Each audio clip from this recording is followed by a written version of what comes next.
Hi everyone, welcome to one Mann min vlog. ఈరోజు మా ఇంట్లో మేము నెయ్యి తయారు చేసుకునే విధానం అయితే చూపిస్తాను. కొన్ని పేజెస్లో కొన్ని యూట్యూబ్ ఛానల్స్లో కూడా నెయ్యి అమ్ముతున్నారు కదా. ఎంత ప్రైస్ ఉందంటే 2000, 500, 3000 నెయ్యి. ఎందుకండి అంత రేటు? మనం 1 లీటర్ పాలు కొనుక్కుంటాము. ఆ 1 లీటర్ పాలతో మా పల్లెటూరులో అయితే కేజీ 800 కూడా ఉండదు. అలాంటిది 2000, 3000 అంట.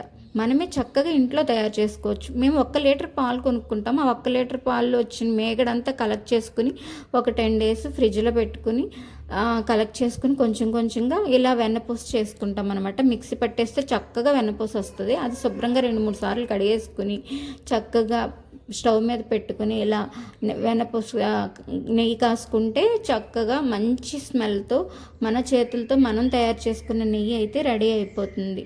చూడండి, ఒక 10-15 డేస్ మేగడ ఇది.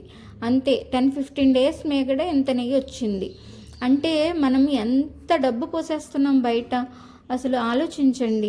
మనం కూడా కొంచెం జాగ్రత్తగా ఉండి ఇలా మేగడ కలెక్ట్ చేసుకుని నెయ్యి ఇంట్లోనే తయారు చేసుకుంటే వాళ్ళందరికీ ఎంత డబ్బు పోసేస్తున్నామండి. అసలు మరీ దారుణంగా దోసేసుకుంటున్నారు. అసలు ఎంత ప్యూరిటీగా వచ్చిందో చూసారా. ఇలా మీరు కూడా నెయ్యి ఇంట్లో తయారు చేసుకోవడానికి ట్రై చేయండి.